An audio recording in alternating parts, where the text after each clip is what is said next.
La dictadura franquista, al igual que otros regímenes autoritarios de la Europa de entreguerras, concedió un lugar central a los menores, al considerar desde una óptica nacionalista que en ellos descansaba el futuro de la patria. Dentro de unas coordenadas que se van a convertir en una especie de puntos cardinales para el franquismo, puntos cardinales determinados por el ultranacionalismo, por el fascismo, por el tradicionalismo y por el catolicismo. Dentro de esos 4 puntos cardinales, los hijos, como digo, van a ocupar un lugar primordial. Por un lado, los hijos se van a utilizar como la herramienta para aumentar las tasas de natalidad. El franquismo estaba enormemente preocupado por esa bajada de las tasas de natalidad que se había venido percibiendo en España desde comienzos del siglo XX. Para la dictadura franquista, los hijos fueron presentados como los siervos de Dios y los soldados de la patria, y estaban llamados a protagonizar precisamente todo ese renacer de España, ese renacer de la nueva España tan presente en los discursos palingenésicos de la hispanidad, de la evocación imperial o de España como semillero católico. De ahí que los niños ocupasen un lugar muy destacado tanto en los discursos como en las políticas del régimen, y esto es algo que puede verse muy bien tanto en las narrativas sobre la maternidad como en las narrativas pronatalistas del régimen franquista. La maternidad era la principal función que el franquismo otorgó a las mujeres, y también le dio una doble dimensión. No solamente hablaba la dictadura de la necesidad de cuidar a la madre para que su experiencia personal, esa función biológica de reproducción saliera muy bien, sino que también la dictadura va a determinar que las mujeres tuvieran en esa función maternal un valor simbólico, y este valor simbólico hizo que mostrara a las mujeres como servidoras de la nación. Esa maternidad, vista como servidora de la nación, determinó que la dictadura comenzara a elaborar un discurso y una legislación con la que pretendía controlar, por un lado, el cuerpo de la mujer, pero también de protegerlo. En este marco tenemos que justamente colocar toda esa legislación que se va a llevar a cabo por parte de la dictadura franquista, una legislación que tiene que ver pues, con la Ley de Sanidad Infantil y Materna del año 1941, el seguro de maternidad, que ya existía desde el año 1929, pero que ahora se le va a dar una nueva lectura, y por supuesto toda la labor que va a llevar a cabo el Instituto Nacional de Previsión. Con esto se desarrolló una biopolítica por parte de la dictadura franquista que va a contar con distintos elementos de tipo cultural, elementos de tipo moral e incluso higiénico. Además, la dictadura utilizó a los menores con fines propagandísticos. Y sobre eso apostó. Por tanto, el discurso fue una de las grandes herramientas, pero no fue la única. A eso tenemos que añadir otra red de instituciones que se puso en marcha por parte de la dictadura franquista, y me estoy refiriendo a la labor desarrollada a partir de este momento por el Instituto Nacional de Previsión, por la obra infantil y materna, por la obra de seguridad nacional nacional sindicalista maternal e infantil. Me estoy refiriendo también a la Escuela Nacional de Puericultura, que se va a reactivar justamente a partir de 1941. Y me estoy refiriendo también a otras instituciones que se derivaron de auxilio social, de la sección femenina o de las obras benéficas que tenían que ver con el establecimiento de gotas de leche, de lactarium en muchas ciudades, en muchos pueblos. Habría que mencionar pues las cátedras ambulantes, las granjas escuelas, los hogares rurales, que cumplían esta función también pedagógica hacia la mujer. Tenemos que mencionar también la puesta en marcha pues, de cartelerías que estaban muy presentes en esas instituciones que he mencionado hace un momento. Tenemos que mencionar incluso programas radiofónicos en los que se trataba pues, de llegar a mujeres de distintas edades con mensajes muy sencillos, pero siempre enfocando a esa maternidad entendida en un doble sentido, tanto biológica como en un sentido simbólico. Era bastante sencillo. El franquismo partió de una educación completamente segregada entre niños y niñas. Entonces ellas recibían educación destinada a fomentar su maternidad, su papel como amas de casa, como ángel del hogar que decía el franquismo, como eran por ejemplo bordar, saber cocinar, cuidar de los niños y algunas cosas más. Mientras que ellos recibían una educación destinada a su formación como profesionales en el futuro, es decir, enseñanzas útiles que le llamaba el franquismo, que le servirían en su desempeño profesional y que le servirían también para mantener a sus familias, que era el rol que el franquismo les daba. En este sentido, la escuela se convirtió en una gran difusora de comportamiento y de masculinidades y feminidades acorde a la norma que quería el franquismo. La escuela por la mañana, lo primero, cantar el Viva España y rezar. Y luego ya pues, se hacía el dictado, se leía, muchas cosas no se trabajaba mucho. Y ya por la tarde no era lectura ni nada de eso. Por la tarde, en la de niños no sé lo que sería, pero en la de niñas era labores. Te enseñaban a hacer vainica, a zurcir. Y por la tarde era coser y rezar. Empezábamos todos a ser cristianos, en fin, era una oración y ahí luego que el credo, la salve, en fin, todo, y los sábados el rosario. Y para despedirnos de la escuela, otra vez cantábamos el Viva España y otras cosas que nos enseñaban también referente a lo que había, al régimen que había. Un buen ejemplo de todo ello, de ese lugar tan destacado que ocuparon los niños para el proyecto franquista, es el proceso de colonización, la creación de nuevos pueblos en distintos puntos de España, donde los hijos de los colonos estaban llamados a jugar un papel muy destacado. Los pueblos de colonización dieron una importancia central a la educación de niños y niñas. Se hizo un hincapié especial desde el Instituto Nacional de Colonización en que estos jóvenes fueran a la escuela, a diferencia del resto del mundo rural, donde bueno, el absentismo era una característica muy generalizada del mundo agrario, cosa que también sucedió en los pueblos de colonización, pero el instituto insistió continuamente en la necesidad de que esos niños y niñas se formaran.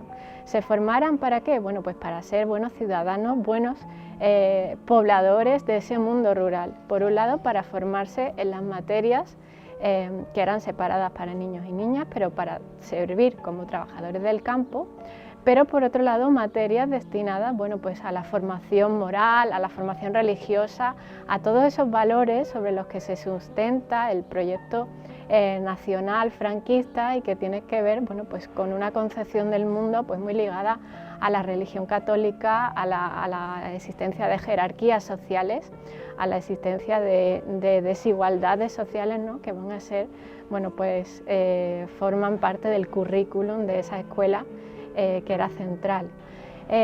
Los contenidos, no solo el espacio donde van niños y niñas es diferente, sino también los contenidos.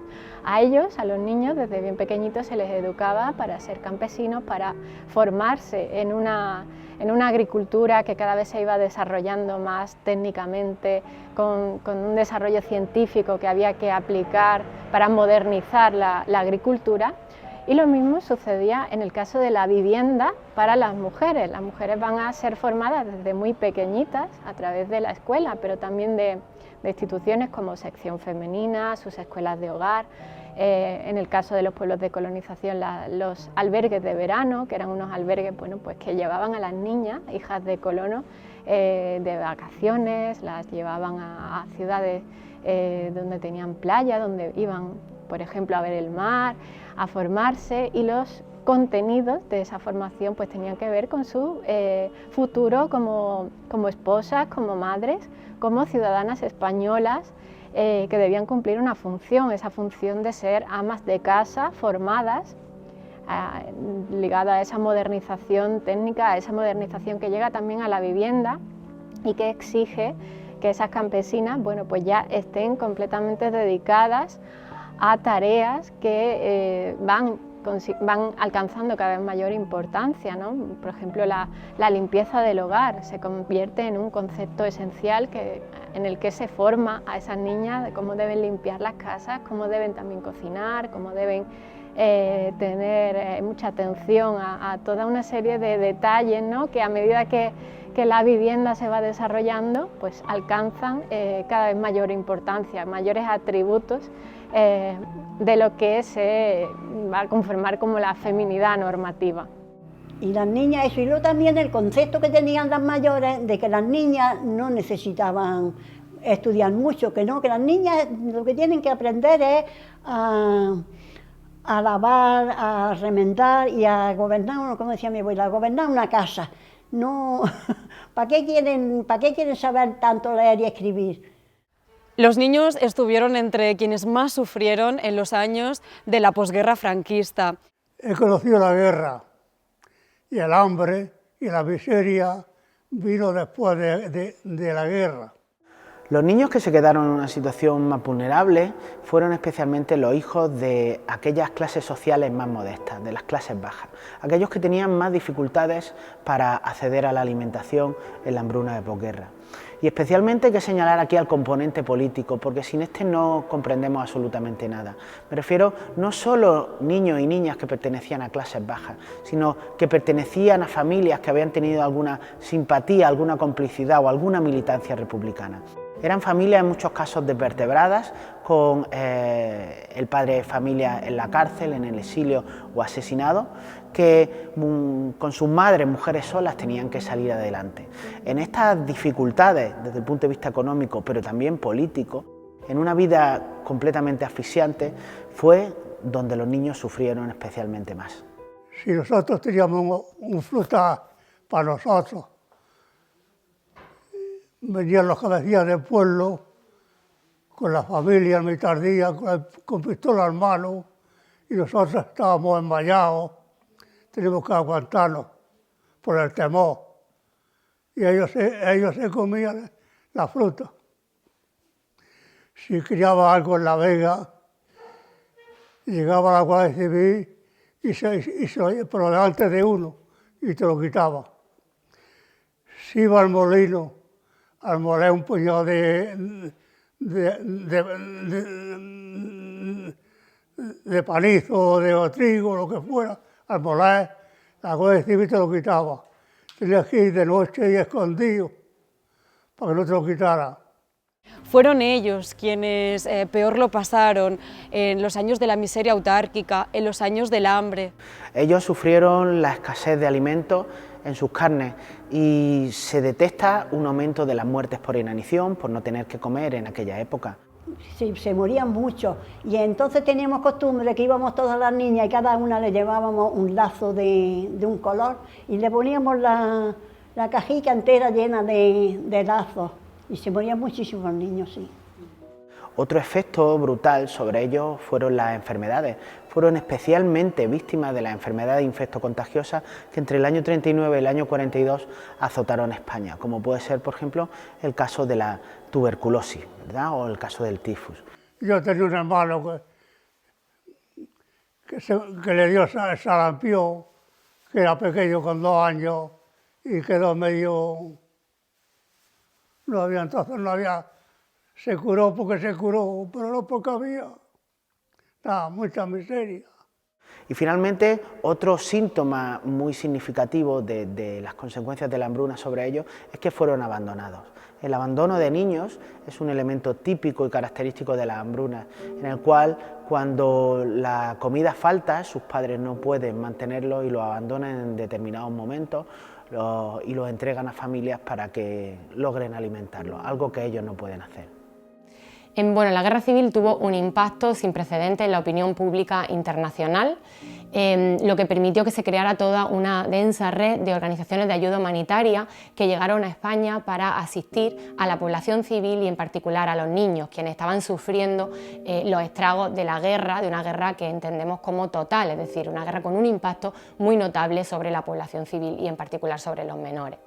Muchas de estas organizaciones durante los propios años de la guerra se involucraron en la organización de evacuaciones de niños hacia el extranjero en colaboración con gobiernos extranjeros, también con el propio gobierno de la República, y hubo evacuaciones de niños hacia Francia, hacia Bélgica, también hacia Reino Unido, los 4.000 niños que llegaron al puerto de Southampton. También encontramos niños en México, los famosos niños de Morelia, e incluso en la URSS, ¿no? Muchos de estos niños tiempo después pudieron reencontrarse con sus familiares, pero en otros casos no fue posible debido también al estallido de la Segunda Guerra Mundial, y crecieron en los lugares en los que fueron acogidos, con el consecuente impacto emocional que esto tuvo sobre sus propias vidas.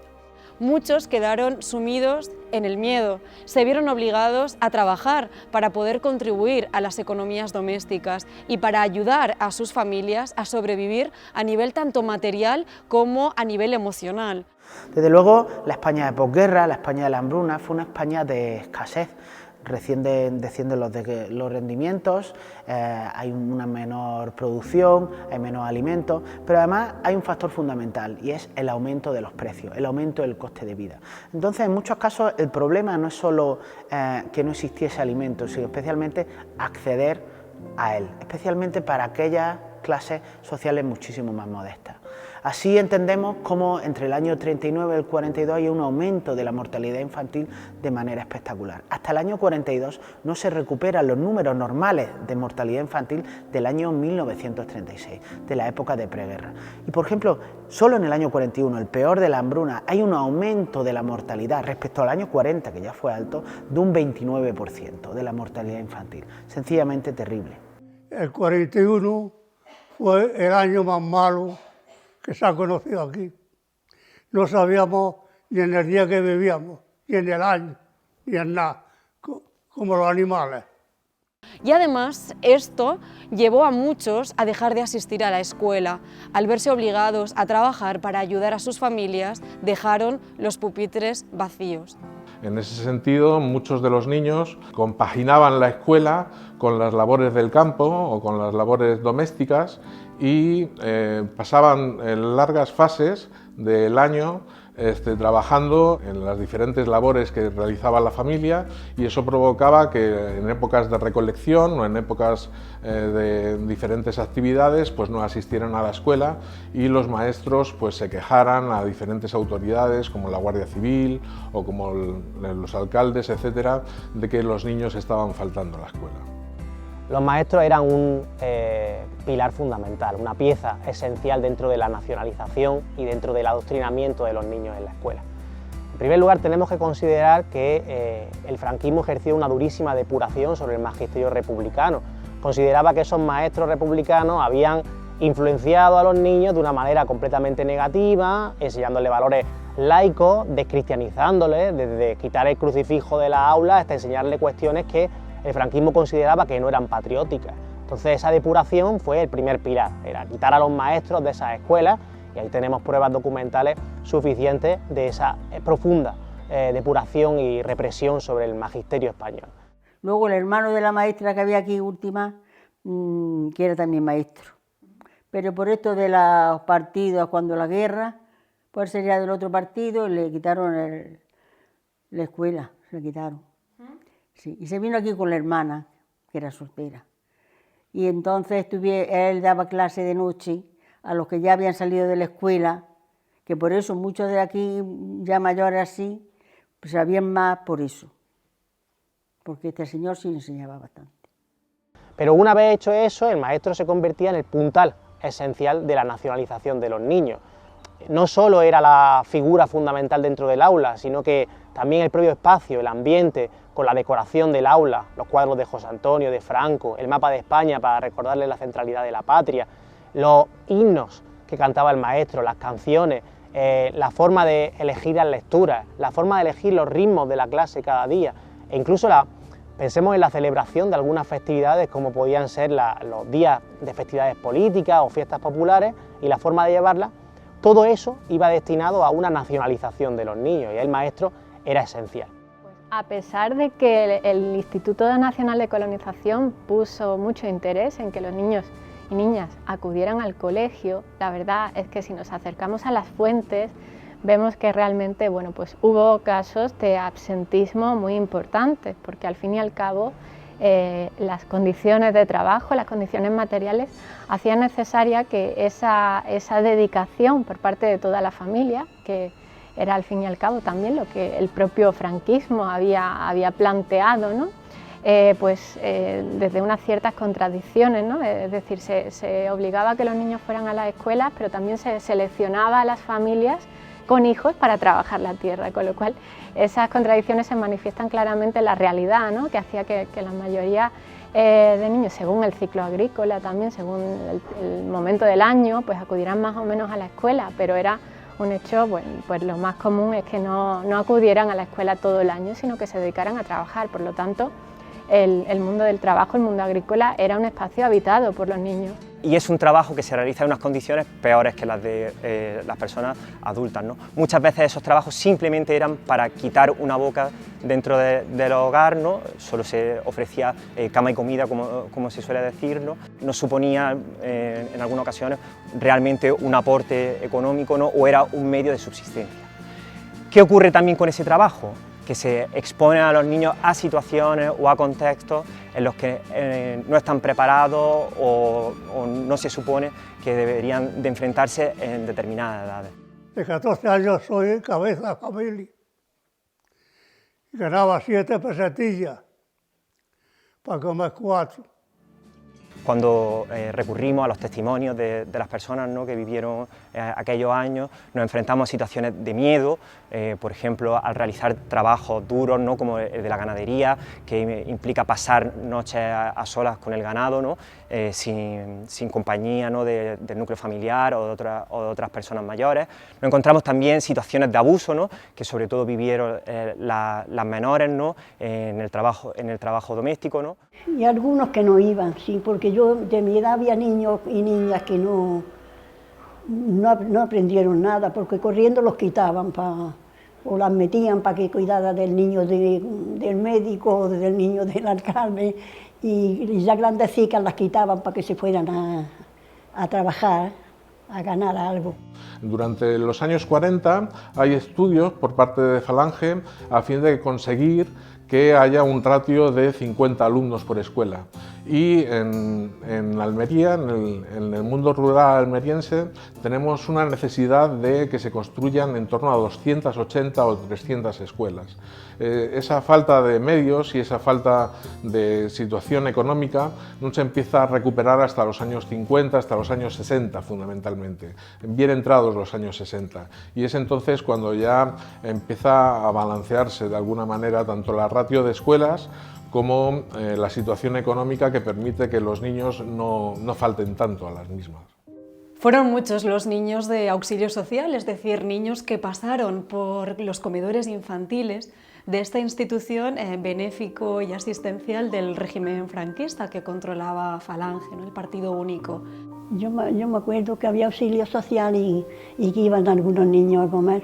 De un lado, hay que tener en cuenta que en estos comedores, a cambio de un plato de comida caliente, y ni siquiera siempre caliente porque a menudo se servían únicamente platos en frío, los menores recibían adoctrinamiento ideológico por parte de las señoritas de sección femenina que regentaban estos comedores. Pero además hay que tener en cuenta que el funcionamiento de estos comedores infantiles de auxilio social dejó mucho que desear por distintos motivos. Hay que tener en cuenta que durante los años del hambre las corruptelas estaban muy extendidas, ¿no? También en estos centros de auxilio social. Y hay que tener en cuenta que en aquellos años del hambre los propios trabajadores de auxilio social, los propios cocineros y las propias chicas de sección femenina hurtaban la comida que había en estos centros, o bien para ellos mismos y sus familiares, o bien para venderla en el mercado negro, donde en aquellos años podían alcanzar unos precios bastante elevados. Por tanto, la comida que quedaba para los menores asistidos era generalmente la de peor calidad. Siendo yo pequeño, 7 o 8 añillos, aquí había un asilo social, cuando íbamos los chiquillos a comer. La jefa, a los niños que ella le llenaba el ojo, metía el cucharón de la punta abajo y lo sacaba más espesico. Y los desgraciados, como me pasaba a mí, llenaba el cucharón de la punta arriba y me estaba agua caliente, pero sola. Y yo le dije a mi padre que yo no bajaba más al asilo social, porque para beber agua caliente me la bebía en la casa. Y eso a un padre le escoció mucho. Bajó y le dio las cajas a la jefa. Claro, como había tanta ísola entonces, fue y se lo contó al alcalde. Y entonces el alcalde llamó a mi padre y lo metió en la cárcel. Bueno, tendemos a pensar que el exilio que siguió a la guerra civil fue un destierro, sobre todo de intelectuales, de políticos, de gente del mundo cultural, y sin embargo fue un exilio conformado en su inmensa mayoría por gente corriente. Entre febrero y marzo de 1939 cruzaron la frontera con Francia cerca de 500.000 de personas de toda clase y condición social.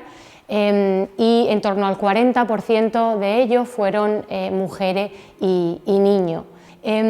Cuando se produjo la retirada hacia Francia fue un contexto marcado por el caos y en ese momento hubo niños que se perdieron, de vista a su madre, a sus padres, niños muy pequeños que apenas podían hablar y por tanto apenas podían decir su nombre o el de sus progenitores, y fue muy difícil garantizar la reunificación familiar.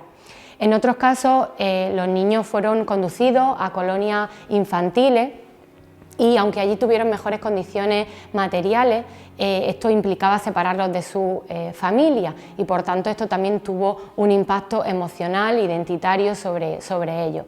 Pero en la inmensa mayoría de los casos los niños fueron internados junto a sus madres en los campos y refugios que el gobierno francés, en ese momento presidido por Édouard Daladier, improvisó para internar a los refugiados que estaban llegando en masa a la frontera. Pero además del impacto material y físico, el exilio tuvo también un impacto sobre la identidad de los menores. Los niños crecieron con la etiqueta de refugiados españoles, ¿no? Y esta fue una etiqueta que tuvieron que significar, es decir, una identidad que tuvieron que dotar de significado, entender, para poder ir construyéndola a lo largo de su vida. Y además tuvieron también que dignificarla. ¿Por qué? Porque en distintos momentos del exilio y especialmente durante los primeros años, durante esos momentos en los que estuvieron internados en campos y refugios, la etiqueta de refugiados españoles tuvo connotaciones muy peyorativas y por tanto durante toda su vida trabajaron muy intensamente por dignificar esa identidad, y ello remitía también, tenía que ver con reconstruir la memoria de sus padres y las razones por las que sus progenitores habían dejado España. Está claro que los menores lograron sobrevivir a los años del hambre porque no fueron un sujeto pasivo en la historia, sino que fueron activos. Eran niños, pero tenían agencia, eran capaces de tomar decisiones. Y ellos recurrieron a cualquier treta para intentar alimentarse. Entonces, ¿cómo se concretó todo esto? ¿Mediante qué tipo de actuaciones? Pues bien, quizá el ámbito que ha sido más estudiado es el de la delincuencia económica, es decir, el de la participación de los menores en actividades económicas ilegales que estaban muy extendidas durante la posguerra, como por ejemplo el hurto de alimentos en los años del hambre, pero también la participación en actividades como el extraperlo o el contrabando para ayudar a sus padres, ¿no? Y sobre todo a sus madres. Pero además de esta delincuencia económica, sabemos que los menores participaron también en otro tipo de acciones, muchas veces pequeñitas, a menudo con un significado meramente simbólico. Eran acciones generalmente de carácter anónimo, de carácter individual, que no estaban organizadas y que se ponían en marcha de forma clandestina. ¿A qué me estoy refiriendo? Por ejemplo, a cuestiones muy pequeñitas aparentemente, como el cuidado de hermanos menores, en el caso de aquellos niños que habían quedado huérfanos a consecuencia de la guerra, ¿no? O también en el uso instrumental que muchos menores hicieron de instituciones del régimen, como por ejemplo el Tribunal Tutelar de Menores. Okay, so the relationship between the Franco regime and the Tribunales Tutelares de Menores is really very important and interesting. The Franco regime is quite notorious for taking away children from parents of left-wing political activists. Some people have said that up to 30,000 activists were removed. A lot of those removals that we know about took place in prisons, and the prison staff directly took the children. But there's also a much wider process, and that process took part in everyday life and in society, and that's where these tribunals played a key and important role in suspending the parental sovereignty of a wide range of parents.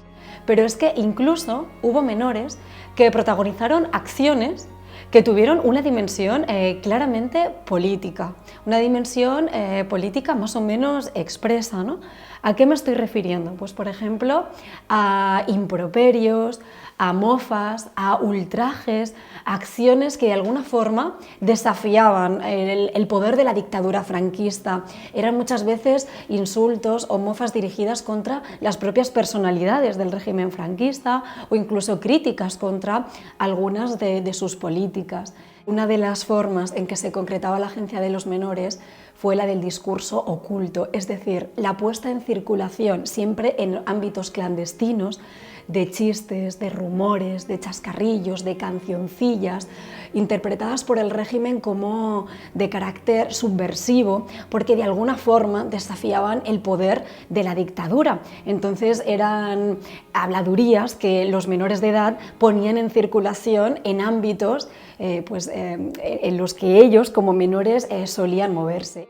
Y otras veces, bueno, eso en la calle más bien, cantábamos coplas en los juegos que se cantaban. En la rueda todo era a base de coplas, hacíamos la rueda y cantábamos, y aquello hasta ya grandes, mocicas, ya hacíamos una rueda en la plaza y cantábamos de colores se visten las flores que nacen en la primavera, y coplas así muy bonitas. Cantábamos en la rueda y también eso, hacíamos muchas ruedas cuando chicas y cantábamos muchas coplillas así, porque la gente mayor pues sí cantaban otras coplas, aunque algunas no se podían cantar. Si eran un poquillo atrevidas, ya aquello no se podían cantar porque te señalaban con el dedo y hasta te podían multar. With a whole system for removing children from parents considered dangerous, which consisted in family visitors going to the families to study the children in their families, judges who looked at the cases and evaluated the evidence to see what kind of danger they thought the children were in. El riesgo al que se sometían estos niños a que cuando realizaban estos hurtos, pues tenía que ver que les pillara la Guardia Civil o les pillara algún mayor y bien los introdujeran en el Tribunal Tutelar de Menores o bien sencillamente les pudieran dar una paliza que acabara con ellos de alguna manera, ¿no? Entonces, de algún modo, la vida en esos años era muy arriesgada. During the Spanish Civil War, and during the early Franco regime, a lot of the people who'd worked in these courts remain in post. They're often people with very strong Catholic backgrounds, they're volunteers. Some of the people with more Republican or left-wing political positions, a lot of them either go into exile or they're purged or they're prosecuted. So we're left really with a hardcore of Catholic volunteer workers. And they keep in place a lot of the procedures that had been developed before the war. They also continue to look at people who are very poor and they consider to be acting immorally in those situations. The big difference is their attitudes towards people with left-wing backgrounds. They become much more hostile as a result of the Civil War and some of the violence that took place against members of the clergy and so on during the Civil War. Very, very hostile towards people from left-wing backgrounds, and they equated a left-wing background very often with being immoral, partly because they believed that the Second Republic was a secular state that gave up on Catholic morality. Aquellos que habían pasado por algún internado del Tribunal Tutelar de Menores y habían sido, por tanto, privados de libertad o apartados de sus padres, pudieron sentirse agraviados o exageradamente castigados, ¿no? Y esto pudo crear en ellos pues, un sentimiento de resentimiento. Y esto pudo conducirlos, ¿no?, a este rechazo pues, más frontal al régimen que luego habrían manifestado en los años 60 y en los primeros años 70, pues, participando de estos movimientos ya así más organizados de oposición a la dictadura franquista. Los niños normalmente en el exilio han sido proyectados como fundamentalmente víctimas de la guerra y del destierro, pero lo cierto es que más allá de ser víctimas, que por supuesto lo fueron, no solamente fueron meros receptores de la violencia y la destrucción, sino que también desarrollaron fórmulas eficaces para combatirla y sobreponerse a ella. Entre ellos podemos encontrar acciones relacionadas con el cuidado. Desde muy pronto los niños, como sus madres, entendieron que el cuidado era fundamental para poder sobrevivir, especialmente durante los meses en los que estuvieron internados. Y por tanto los niños y particularmente las niñas, y aquí encontramos matices de género, asumieron y desarrollaron valores y habilidades propias de la cultura del cuidar, como el compromiso, la responsabilidad, la ternura, la paciencia, el cuidado emocional, ¿no?, el sostén emocional. Encontramos, por ejemplo, a niñas muy pequeñas que se encargaron de consolar a las madres cuando las encontraban especialmente tristes o especialmente desmoralizadas, ¿no? Y esto lo podemos encontrar en varios diarios o cartas, cómo las niñas asumen esta función de dar apoyo emocional a sus madres. También en relación con el compromiso y con la responsabilidad encontramos a niñas que deciden hacerse cargo de otros pequeños con menor edad, pequeños normalmente huérfanos, cuyos padres estaban en paradero desconocido, y por tanto deciden hacerse cargo de estos menores y garantizar, bueno, pues su subsistencia y su supervivencia, ¿no?, en esos entornos, como digo, de internamiento.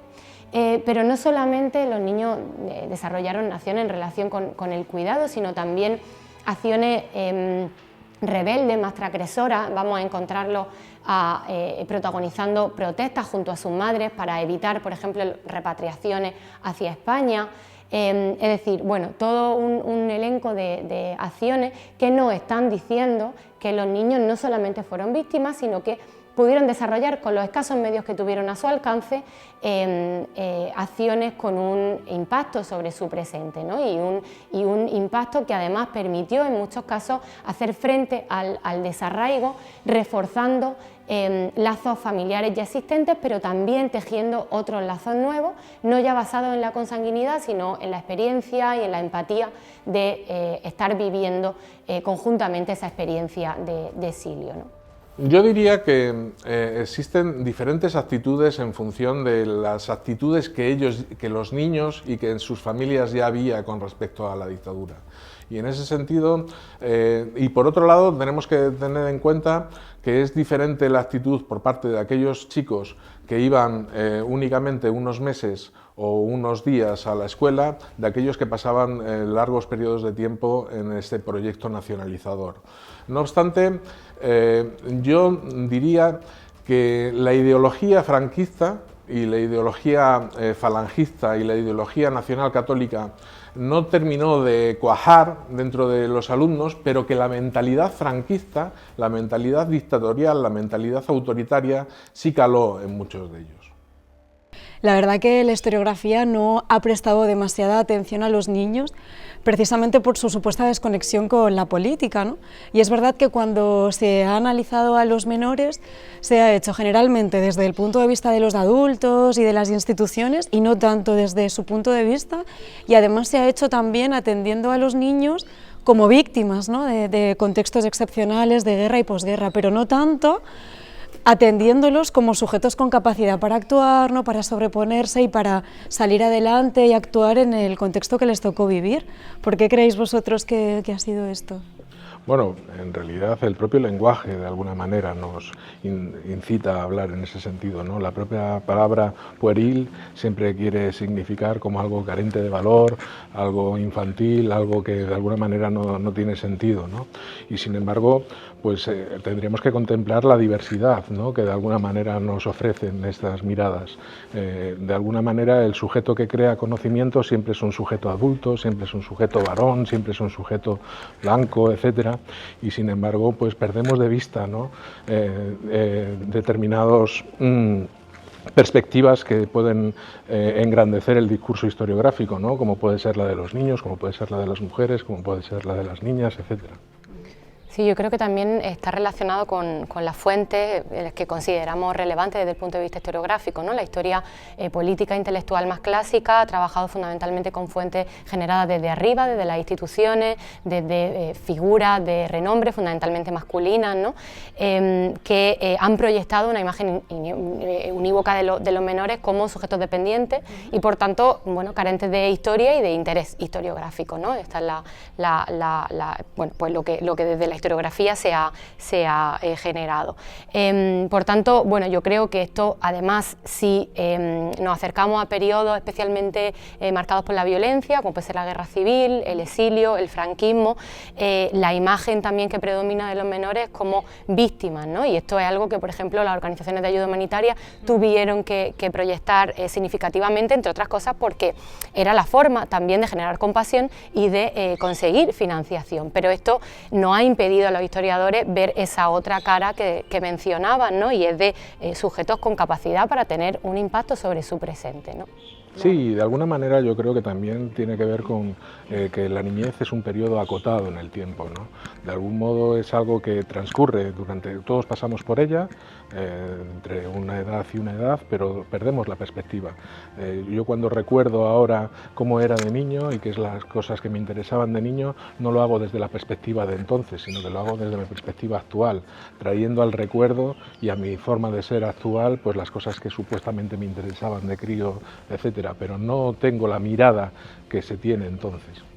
Yo creo que precisamente porque los niños han sido claramente, ¿no?, las víctimas más vulnerables de todos los conflictos, ¿no?, los que más claramente han sufrido las guerras y las posguerras, es por lo que se ha hecho mucho hincapié en esta dimensión de su día a día y no tanto en esa otra parte de los menores, ¿no?, como sujetos con capacidad para actuar y para sobreponerse, sino que es una dimensión que ha quedado mucho más opacada. Por eso yo creo que es fundamental recurrir a nuevas fuentes historiográficas, ¿no?, a cartas, a diarios, a cuadernos de escuela, incluso a testimonios, ¿no?, de quienes fueron niños en la posguerra franquista, para poder conocer otra dimensión de la vida cotidiana de los menores, ¿no?, y para poder acercarnos a qué significó realmente ser un niño de posguerra. Los niños de Franco, en definitiva, fueron sujetos identificables y autónomos. Ellos tuvieron voces propias y, por tanto, han de ser estudiados no únicamente desde la perspectiva de los adultos y de las instituciones, como ha venido ocurriendo mayoritariamente hasta ahora, sino que merecen ser pensados y analizados por sus propias historias vitales, por sus propias experiencias personales. Hay que tener en cuenta que los niños tuvieron sus propios deseos, sus propios anhelos y sus propias necesidades durante los años 40. En definitiva, podemos concluir que sus vidas cotidianas, su día a día, transcurrió entre las miserias características del periodo autárquico, marcada por la violencia, por el hambre, por el frío, las enfermedades o el trabajo infantil, y de otro lado, las estrategias que fueron capaces de poner en marcha, que en ocasiones los mostró como desobedientes, como insumisos y como transgresores, y que tenían por objetivo la supervivencia tanto material como emocional, esa búsqueda de la dignidad, ese contribuir a las tareas de cuidados, ese ayudar a las familias, pero también a nivel colectivo. Por tanto, miserias y estrategias de una infancia en dictadura.